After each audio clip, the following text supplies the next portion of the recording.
Hi, how are you?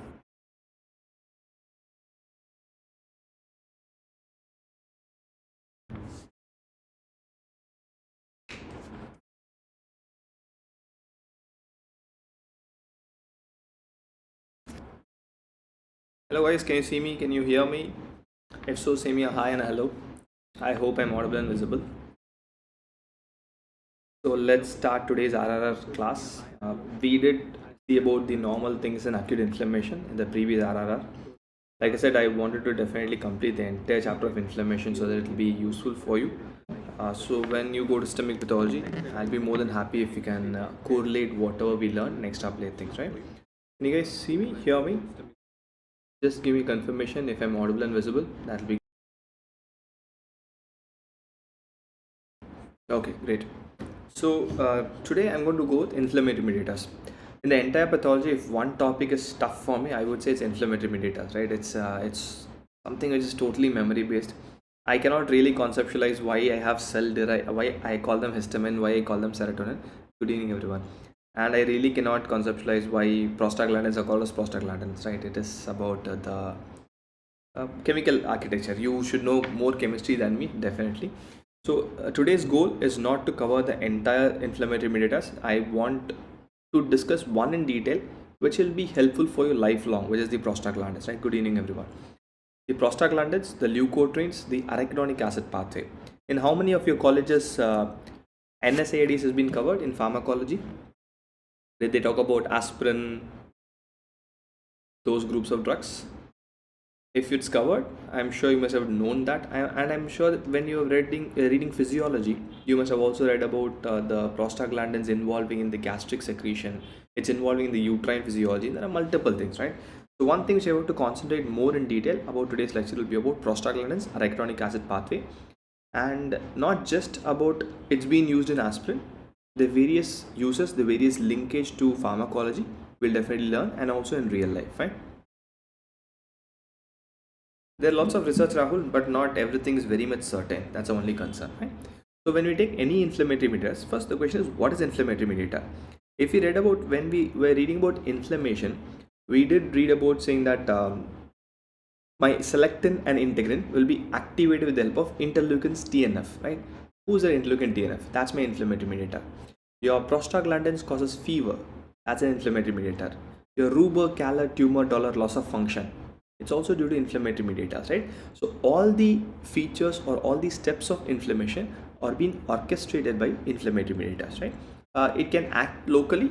Some of them can act systemically as well. Right? We broadly divide inflammatory mediators into cell-derived. There are two cell-derived mediators, okay? And one group of plasma-derived mediators. When I take cell-derived, it is either coming from a WBC or an endothelium or a macrophage, anything of that sort. It is coming from a cell. Other things are proteins in the plasma. Can anyone name any plasma protein apart from albumin and globulin? Do you guys know any one plasma protein which is definitely involved in the inflammatory process? That also I'm sure you know that.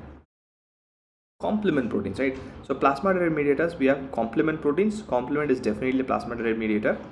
Apart from that, we have coagulation proteins. Coagulation proteins are also plasma derived inflammatory mediators. You must be wondering how a coagulation will help in the formation of inflammation. It is related, right? Let's assume a lion said fibrin. Let's assume for an example you fall down, you had an injury. Am I right in saying that before healing, my body should clean the bacteria there? Because when I fall down, there is a possibility I would have acquired bacteria from the floor or from the air. Yes, right? So whenever there is an injury, whenever there's a coagulation pathway activated, it simultaneously will and should activate your inflammatory pathway, right? Okay. Lalit, I'm really not speaking fast, I'm speaking slow. Is anyone having the concern? Is it audible, not audible? Okay. So that's why the coagulation pathway is a little bit related to the inflammatory pathway as well, right? In addition to that, there are few things. Again, you must have read about kinin system. We have something called high molecular weight kininogen, bradykinin. Those are all plasma derived mediators, right? Okay, so we have complement, coagulation system, kinin system. All these are proteins in the plasma which will be activated here, right? Okay, so now here we have cell derived two types, One is already formed self-derived mediators. Other one is newly synthesized. Like I said, the chunk of the newly synthesized are arachidonic acid metabolites. I will try to speak slow still. Okay, arachidonic acid metabolites. Fine. So preformed mediators are something which is already present inside the cell. Can anyone name at least one neutrophil granule content? We read about respiratory burst in the previous class, right? Any one granule content of the neutrophil which was involved in the respiratory burst. Can I say MPO? That is preformed, right? NADPH oxidase. It is preformed. It is already there. Collagenase, perfect. Elastase, perfect, right? So it's already there. You will definitely do it, Rahul, right? So these are all molecules which are already there in the cell. They are preformed, but they are not being released. Only when I have an inflammation, only when I have a stimulus, I'll release them. That's a self-derived preformed mediator. Again, there are a few things. The prostaglandin, leukotriene, everything is your plasma derived, right? Great, Kamran. One more question, since Kamran has picked up the term azurophilic. Can anyone tell me what does azurophilic mean? If you know, just ping there. Might not be required for pathology, but the term philic means like. So what does azuro mean? Now let's go to the just name of the preformed mediators. Like I said, my main concentration here is going to be about arachidonic acid metabolites and prostaglandins, right? So histamine is a preformed mediator, serotonin is a preformed mediator, and all the neutrophil lysosomal granules. The lysosomal granules, one more name is, like Kamran said, azurophilic granules. Okay. Then azurophilic granules. Okay, since no one said, azurophilic is something like your eosinophilic and basophilic. Basophilic means it will be staining in blue in color, right? Eosinophilic will be stained eosin, pink in color. Azurophilic means it is going to get stained easily by a silver stained dye, right? That's what we call as an azurophilic. If someone asks in a viva, try to answer them, right? So I have three groups of preformed mediators: histamine, serotonin, and your neutrophilic granule contents. Basically, yes, come back, right? So these are the granule contents which are preformed. I'm not going into the depths of it. Histamine is predominantly seen in mast cells. The richest source of serotonin is platelets. That's the richest source of serotonin. But I do also see them in GI neurons. You must have read, even in your physiology, there'll be lots of serotonin in the GI neurons, right? Can anyone tell me the other name for serotonin? You must have read in physiology. And also in pharmacology, you cover autocoids. They must have told you that, right? You have something called 5-hydroxytryptamine, right? Histamine, from the name, it comes from histidine, right? They do the same thing. Mast cells does the same function. Histamine does the same function of acute inflammation. Vasodilatation, increase in vascular permeability. Serotonin's role is questionable. I yet don't know what is the exact function of serotonin in chronic inflammation or acute inflammation, but they are elevated. That's all right. So these are preformed. Like I said, I'm not going to go into depths of it. I want to understand lots of your newly synthesized mediators. That is your arachidonic acid metabolites. AA stands for arachidonic acid metabolites, right? Now let's go back to necrosis. Am I right in saying that a bacteria, let's take pimple, a simplest example, right? Pimple is a bacterial infection, a Propionibacterium acne. The pimple came into the cheek, your skin. Can I say that bacteria can cause cell damage? Is that statement right? Can any bacterial infection came into my body damage any cell in my body? Possible? Definitely, right? So this damage will cause cell death. The cell death caused by a pathogen is necrosis or apoptosis. Cell death caused by any pathogen, necrosis or apoptosis? It is necrosis, right? So in any necrosis, am I right in saying that there will be cell membrane damage? Is that true? Necrosis, one of the important features, cell membrane will be ruptured or damaged, right? So can I say whenever I have necrosis due to any pathogenic problem, I will have damaged phospholipid bilayer? There is a possibility I'll have damaged phospholipid bilayer, right? So my raw material for this arachidonic acid derivatives are nothing but damaged cell membrane or phospholipid, that's all. So wherever I have pathogenesis, be it a pimple or any infection in my body, internal, external surface, anything, I'll have ruptured cell membrane because this is part and parcel of necrosis. Necrosis will definitely happen and the cell membrane will rupture. From that ruptured cell membrane, you'll have phospholipid because every membrane in my body is made of same phospholipid bilayer. Be it kidney, be it liver, everything. Yeah, I understood that, Kamran, right? right? So now I'll have the phospholipid. Now this phospholipid, I need an enzyme phospholipase A2, right? So I'm having a problem here, necrosis there. Whenever there's necrosis, am I right in saying that there'll be inflammation also? Is that statement right or wrong? It's absolutely right, right? So whenever I have necrosis, I'll have inflammation also coming inside. So whenever this inflammation, neutrophil, that's acute inflammation, neutrophils comes inside. Neutrophils granule content has phospholipase A2, right? So I had the phospholipid raw material from the necrosis. At the same time, I'll have this phospholipase A2 from neutrophils granule. It's there in the WBC granule, that's all. So the neutrophil comes to that area. From the neutrophil granule, I'll have phospholipase A2. So from the phospholipid, phospholipase A2 acts on that and converts to a product called as an arachidonic acid, right? It's an intermediate. This arises from phospholipase A2, that's all, right? Now we know this. Okay. Now this arachidonic acid is going to be acted on by multiple enzymes. Based on that enzymes, I have different outcomes. I have an enzyme called as COX. Can anyone expand COX? And there's one more thing called as LOX. It's written there.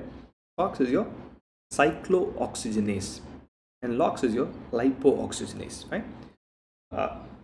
All the prostaglandins are chemically circular forms. Cyclooxygenase, right? They produce a circular form of chemical like a benzene ring. They form a circular thing. That's why every cyclooxygenase will have prostaglandins will also look the same. Lipooxygenase, they're going to primarily act on the lipid if I have to go to the chemical part, right? Now let's take this COX pathway alone. If you look at the COX pathway, there are two things for me.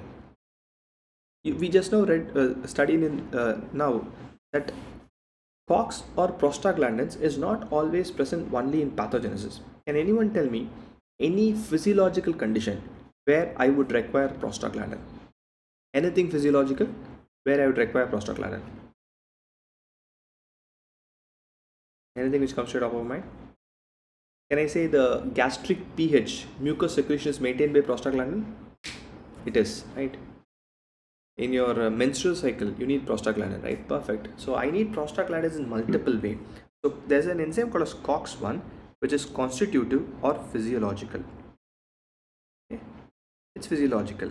It's not always pathological for me, right? I need lots of them. Not just that, not uterine contraction acid. You must have read about patent ductus arteriosus. They get closed, right? Urine.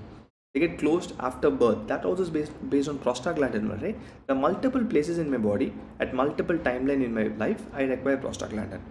That is constitutive. Constitutive means always present in your body. Second, COX-2 is inducible. This is seen only during inflammation. Only when a person has inflammation, this inducible COX will be stimulated and obviously it will produce more prostaglandins for me because it's a newly produced one, that's all, fine. So my primary target, if I have to stop inflammation in a patient, I'm having a patient with lots of inflammation, which COX you would prefer to stop? COX-1 or COX-2? Which will be your target? Your goal is simply one thing. I have to stop inflammation. You will stop COX-2, right? Perfect. Aspirin is a drug which stops both. It is non-specific, right? So you will read about aspirin for sure. Aspirin is a drug which will stop both of them. Good for us, bad for us. Will there be a side effect? There is a possibility there will be a side effect, right? That's why the mucus secretion in the stomach is stopped because COX-1 is stopped. So acidity, gastritis, ulcer is more, right? There are multiple problems of aspirin, side effects of aspirin, that's all, right? There is a group of drugs called as coxibs. Celecoxib. Coxib is a selective COX-2 inhibitor. So the COX-1 effects will be less, but coxibs have one more group of side effects, right? So we have two groups. One is selective, one is not selective. Please correlate this when you read pharmacology, fine? It will also relate to all the side effects of aspirin, also has a role because it is stopping the physiology also, fine? Now, with the help of COX-2, I'm primarily telling COX-2, but both COX-1 and COX-2 does the same thing, right? I have two PGs which are called as intermediates. They are not active forms, so they're not involved in inflammation at all. There's intermediates in between. Or PGs for prostaglandin, PGG2, PGH2. G and H, or maybe GH doesn't work, keep it that way, but GH really works. GH for government hospital, right? They do really work, but here prostaglandin G and prostaglandin H are intermediates. They don't work much. From the intermediates, I have two groups. one is PD T2E2 and I2 thromboxane A2. I have grouped them here because this does same thing. What's the hallmark of acute inflammation? What is the hallmark of acute inflammation? Vasodilatation, increase in vascular permeability. That's what both of them do.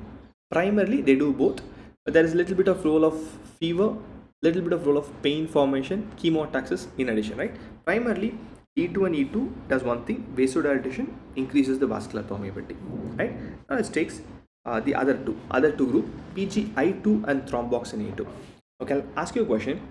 Where have you heard or where have you read before thromboxane A2? You must have read this in your physiology itself. Which chapter? Thromboxane A2 or TXA2 is for thromboxane A2. You must have read in clot formation, right? The platelet aggregation, everything you must have read about thromboxane A2, right? Perfect. So thromboxane A2 is a molecule which will support clot formation or support platelet aggregation, right? That statement is right.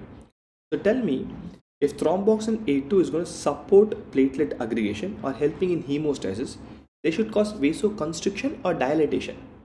See, you already know a fact. Based on that, I'm going to extrapolate the other fact. It's going to help in clot formation, so it has to vasoconstrict. Because if it dilates, it will bleed more, right? That's logical. So thromboxane A2 helps in clot formation, so it has to do vasoconstriction. Because if it dilates, it will bleed more, right? So thromboxane A2 has platelet aggregation and vasoconstriction. They are going to cause vasoconstriction and not dilatation. So how are they involved in your inflammation? They are not primarily involved in inflammation. They have a major role in the clot formation only, right? Prostaglandin I2 is exactly the opposite. So my nature always needs a balance. If I'm going to produce something which is a platelet aggregator, I will produce something which will inhibit platelet aggregation. If I'm going to produce something as vasoconstrictor, obviously I'll produce something as vasodilatation. So PGI2's other name is prostacyclin. It's cyclin, and prostacyclin has vasodilatation and will inhibit platelet aggregation, right? So we know these two as well. You only said that it's involved in hemostasis. Now I'm going to ask you one more question. Let's give aspirin to a patient. Will it disturb this equilibrium? I'm having a perfect equilibrium. I'm going to give aspirin to a patient. Will it disturb them? Because you must have read that even in a normal endothelium, it maintains the pro and anticoagulant pathway, right? Okay. Lalit, the reason why it's not causing dilatation is, see, I have to stop the blood. That's a primary goal of clot, right? So if I dilate, it's a bigger vessel, more bleeding. That's why it is not causing dilatation, fine? Perfect. So it will alter for sure, right? Let's assume you gave a patient aspirin. Okay? You gave a patient aspirin, and what's going to do is, it will make the person bleed a little more. That's a problem with aspirin, right? There's a slight increase in, or rather than causing a tendency of bleeding, let's say it will reduce platelet aggregation. This is a property of aspirin. It's not going to cause anything to the clot formation, but it will reduce platelet aggregation, which will alter it, right? So I'm having a patient who took aspirin yesterday. Just a random example. You only took aspirin because you had a fever or a pain, and tomorrow you have a dental appointment where you have to remove the tooth. Okay, you're going to remove the tooth. Is there a possibility you will keep on bleeding? Because when you remove the tooth, it's a trauma or a minor surgery, you will keep on bleeding, right? Good evening, Shreya. You will definitely keep on bleeding, right? I just gave an example which you can easily relate. So can I say, before every major surgery, I have to ask a drug history? Is it important? It's very, very important, right? You must have started your clinics in second year. You have performance, history taking. At MedEd, we'll try to incorporate everything for you because history taking is the most important in your entire life. You take a proper history, 80% of the diagnosis can be taken care of, right? It's very, very important for me. This comes in exam as well. Whatever is coming as an MCQ for you is not to clear exams. Please do remember, NEET PG exam or next exam or INACT exam is to make you from student to a doctor. I don't care if you don't know when aspirin was invented. I'm least bothered, but I want you to know 7 days before you have to stop aspirin. Any surgery, you You have to stop aspirin before 7 days. That's must, because otherwise, like you guys said, the patient is going to bleed, right? That's very, very important. It's 7 days. I'll ask you one more question based on this. Within 7 days, every effect is going to stop. So aspirin is a reversible inhibitor or irreversible inhibitor? Hello, look. It's a, you read that in pharmacology, right? So it can be easily be interrelated, right? So whatever you read will have kind of a thing. It's an irreversible inhibitor, right? Okay. Now I wanted to ask the question, whatever Kamran said. If it's an irreversible inhibitor, what happens to 7 days? 7 days, one platelet can easily come back again. So whatever I stop will automatically be stopped. I won't be able to do anything. New platelets come, so it's more than enough for me, fine? Perfect. Lalit, I wanted someone to ask the question. Great, you asked it, right? Now, Lalit has asked a question. Aspirin is advised in cardiac patient, so why? It's simple. Let's assume a patient is an MI, heart attack. What do you think is the reason of heart attack? Can I say it's blockage of the blood vessel or clot, right? So if a person has got a clot in a myocardial vessel today, is there a possibility after 2 years the person can have a clot? They can have a clot, right? There's a possibility because all the risk factors are still there. Is there a possibility the patient can have a clot in the CNS vessels? Yes, can have a stroke also. So I know for a reason, I know for a fact that a person, when they are going to have a blood clot, there's a possibility again and again the person can have a clot. So for them, I give something called a low dose aspirin. So the reason for giving low dose aspirin, it's not treatment, it's prophylaxis, right? What you want, Sonak? It's prophylaxis, because when I give a low dose aspirin prophylaxis, this will prevent clot formation. Okay, it will definitely prevent clot formation in a patient with already a history.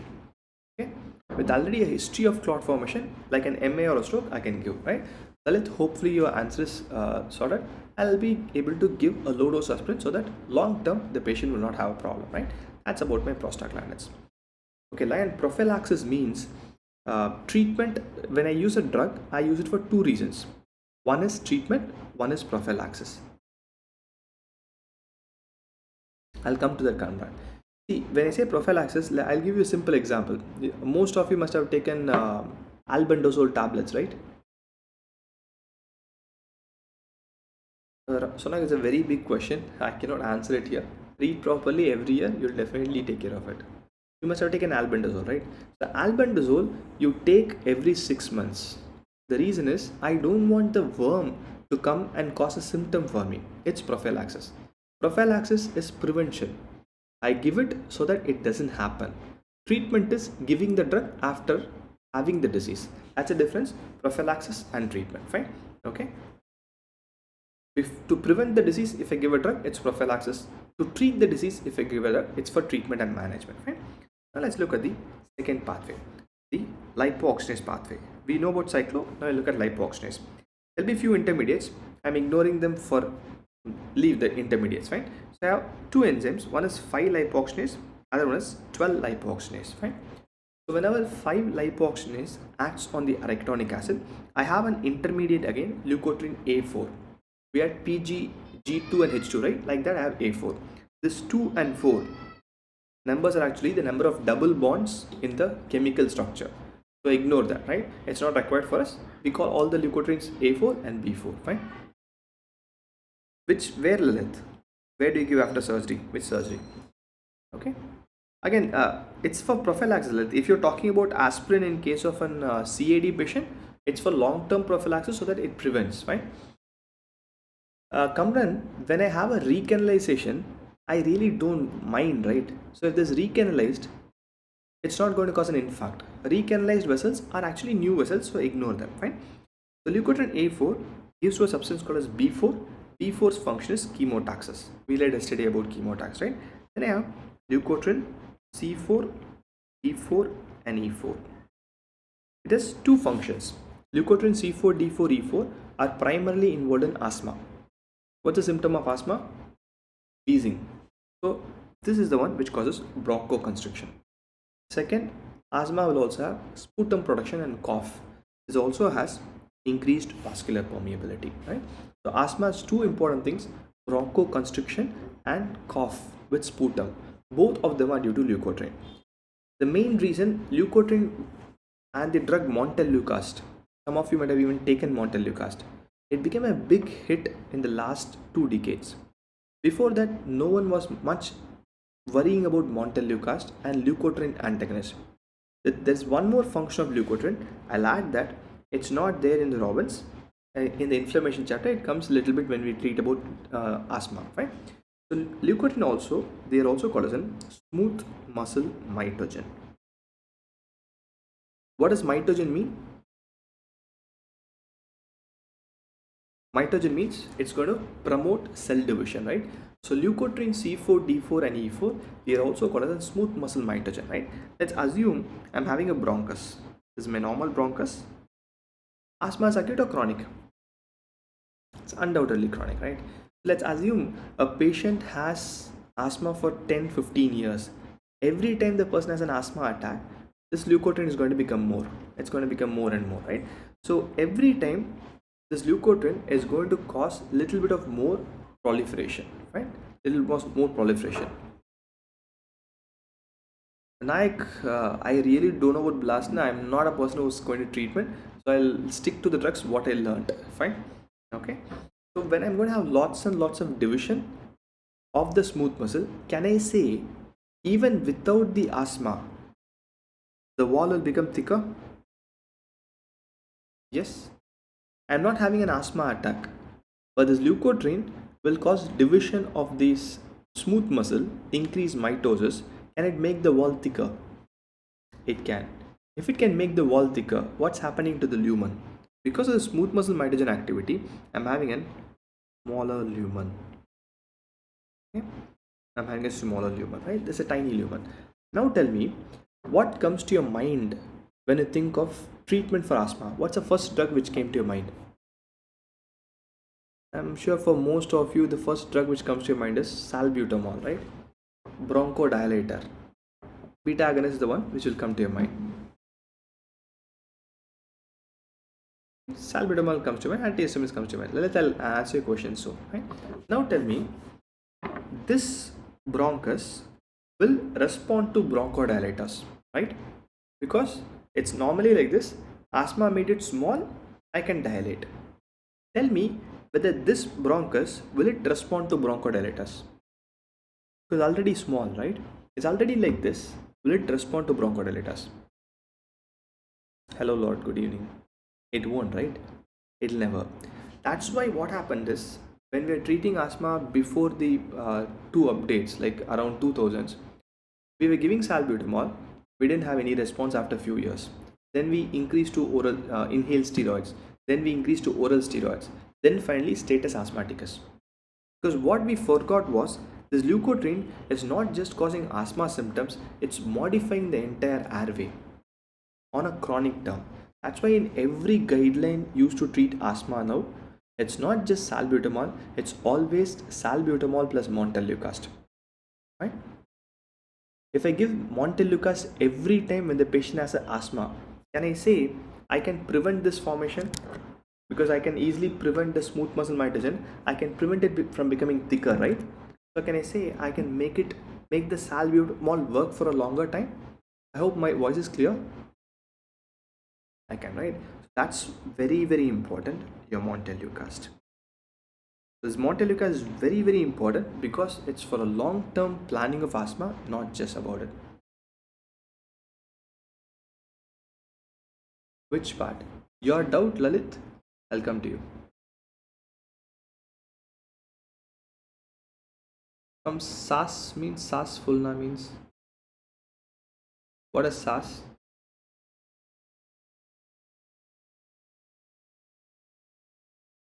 Is that a typo? If after stent implantation, patient also suffering from, can you, okay, difficulty in breathing is SAS Fulna.